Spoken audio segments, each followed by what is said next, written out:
Bugün biz özgü tartış güç qanuniyeti to'g'risida paranglashimiz. Bugungi bu temani nurg'un do'stlar mendan so'ragan. Ya'ni men nimish pul boyligini jalb qila olmayman. Yaxshimisizlar, men Lale. Agar mening ilgirki o'zga tartish kuch qonuniyati to'g'risidagi videolarimni ko'rgan bo'lsangiz, buningda kayfiyat holatingizning eng muhim ekanligini bila olasiz. Sizning hozirdagi, mushu daqiqadagi his-sezimlaringiz dal energiya chastotingizning ifodalanishi. Demak, siz qancha xushal bo'lib, qancha qanoat his qilsangiz, chastotingiz shuncha yuqori bo'ladi. Qancha kamlik his qilsangiz, qancha qo'rqsangiz, qancha tashvishlangan, qancha ansirgan sari chastotingiz shuncha to'van bo'ladi. Nishonimiz albatta chastotimizni imkon qadar yuqoriltish. Shunga mayli nimani jalb qilmoqchi bo'lishingizdan qat'iy nazar, chastotingizni yuqoriltishga diqqatingizni berishingiz kerak. Pulga qarta sizdan aytib muhim bir savolni so'rab baqay. Pulni o'ylagandagi ta'siratingiz qanday? Ko'p qism kishilar bo'libmi pulni jalb qila olmayotgan kishilar pulni o'ylaganda tashvishlandi. Vahima his qiladi. Bir xil kamlik tuyg'usida bo'ladi. U diqqatini hozir tex yetarlik puli yo'qligidan iborat bu paketga markazlashtirgan. Diqqatingiz mening yetarlik pulim yo'q degan ishda bo'lgancha, texmi ko'p kamlikni jalb qilasiz. Hozirgi holatingizni saqlab qolish uchun texmi ko'p dalil isbot tepayotgan bo'lasiz. Mana bu dal o'ziga tortish kuch qonuniyati. Bu bir o'lik aylanishga o'xshaydi. Siz chastotingizni o'zgartirgandan keyin, ondan bu aylanishdan sakrab chiqalishingiz mumkin. Undaqda agar rostilla bir xil muhabbatlik chiqish nuqtasidan pulga erishmoqchi bo'lsangiz, bu vaqtda pulni o'ylaganda bir xil hayajon ilgida bo'lasiz. Mening pulim bo'lgandan keyin nurg'un ishlarni qila olmayman. Pul nurg'un ishlarni oddiylashtirdi. Pulim bo'lgandan keyin texmo erkinlikka erishiman. Bu vaqtda xuddi ashu xil bayashatlikni, pulga intilish holatini his qildingiz. U sizga harakatlantiruvchi kuch bo'lib qolmay, yana sizni nayt rahat his qildirdi. Shunga siz buni uxlamay tush ko'rish deb qarasangizmi bo'ladi, lekin sizning hissiyotingiz haqiqiy. Siz rostilla xushal. Bu vaqtda haqiqiy harakatlantiruvchi kuchingizmi bor? Shunga pulga erishishdan iborat bu ishda chastotasi o'xshash bo'lmagan kishilarning qildig'ini butunlay o'xshamaydi. Shunga muhimi sizning biror ishni qilishingiz emas, balki bu ishni qanday qilishingiz. Hammamizning puldor bo'lg'isi bor, lekin sizga pul lozim bo'lgan chaqdagi holatingiz qanday? Sizga nimishqa pul kerak? Qo'rqqaningiz uchunmi yoki yaxshi ko'rganligingiz uchunmi? Ya'ni pulning sizga olib keladigan narsalarni haqiqiy yaxshi ko'rganligingiz uchunmi? Ikkinchi nuqta bo'lsa bizdagi cheklama xarakterlik e'tiqodlar. Mayli shaxs yoki kollektiv bo'lsin, bizda intayin ko'p o'z-o'zimizni kontrol qilayotgan cheklamalarimiz bor. Bu yerda deyilayotgan e'tiqod, aqida degan nima? Oddiysi sizda nurg'un qatim paydo bo'lgan, to'xtamay takrorlanadigan bir xiyol. U yetarlik cho'nqur yildiz topgandan keyin u sizning aqidangizga aylandi. U sizning haqiqiy realligingizga aylandi.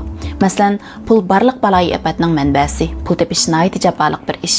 Bu aqidalar intayin ko'p uchraydi. Bu yerda deyilayotgan e'tiqod, aqida degan nima?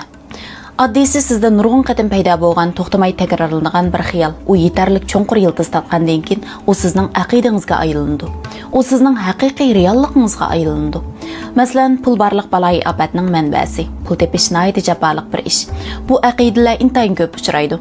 Uningga ishongan sari u texmo haqiqiylikka qarab mangadi. Shunga bu cheklama xarakterdagi aqidalardan voz kechishingiz kerak. Puldor kishilarni ko'rganda ularga baho berib baqqanmi? İşinimenki hammamiz ma'lum bir vaqtlarda puldorlarga baho berib baqqan. Ba'zida bir ikki qatim baho berib qo'ysak hech qisi yo'q. Biroq izchil puldorlarga nisbatan o'chmanlik tuyg'usida bo'lsangiz, boshqalarning qimmat narsa setib olganligini ko'rib, qusur topmoqchi bo'lsangiz, bu dal birinchi bo'lib tashlab etishga tegishli odat. Chunki siz amaliyotda erishmoqchi bo'lgan narsangizga baho beryapsiz. Siz faqat hozirgi o'zingizni qo'g'dayapsiz. Siz faqat o'zingizning amaliyotda pulga bak ehtiyojli ekanligingizdan iborat bu paketni yoshirishga urinib beqyapsiz. Undaqda sizda to'qinish bor. Siz amaliyotda o'zingiz erishmoqchi bo'lgan narsani cho'nqur qatlamlaringizdan ishtiryapsiz. Siz bu xil energiyadagi ziddiyatni, bu to'qinishlarni, o'zingizning cheklimliklarini tashlashingiz kerak. Faqat siz bu aqidalardan haqiqiy voz kechganda, ondan dunyoingiz ichilishga boshlaydi. Üçüncü nuqta hammaylarning og'riydigan nuqtasiga tegadi. Bu sizning haqiqiy turda pulni jalb qilish qila olmasligingizning yadroliq sababi. O'zingizni pulga ega bo'lishga arziydigandek his qilmaysiz. O'zingizni yetarli qimmatim bor deb qaramaysiz. Buning sababi nima? Bu amaliyotda bayqi cheklama xarakterlik e'tiqod bilan chirmishib ketgan. Chunki o'zingizni men texmi ko'p pul tepishga muhtoj, men texmi chiroyli bo'lishga muhtoj, men texmi muvaffaqiyat qozonishga muhtoj, texmi yuqori ilmiy unvon, texmi ko'p tajribaga muhtoj deb qaraysiz. Bular barliq cheklama xarakterlik aqidalar sizning o'zingizni qimmati yo'q deb qarashingizni keltirib chiqaradi. Shundaqla boshqalar bilan selishtirishdan kelib chiqishi mumkin, lekin o'zingizning qimmatini izchil o'zingiz tuvaltyapsiz. Bu holda pul jalb qilishingiz texmi mumkin bo'lmaydi. Bu mening o'zimizga ishonishni, shartsiz o'zimizga ishonishni, o'zimizni qadrlashni, o'zimizni suyishni mashq qilishni ta'kidlashimning sababi. Chunki siz ichki dunyoingizda o'zingizga bo'lgan ishonch va o'zingizga bo'lgan muhabbatni yarata olgan vaqtingizda boshqa hamma narsa shuningga ergishib puraklab ichiladi va kengayadi. Shunga o'zingizdan so'raydigan savol, o'zingizning erishmoqchi bo'lgan hamma narsaga erishishga arziydigan, arzimaydiganligingiz. Siz pulga erishishga arziysiz, ham barliq cheklamalarni o'zingiz bergan. O'zingizning qimmat tuyg'ungizni, mavjudlik tuyg'ungizni o'stirishga boshlay olamsiz.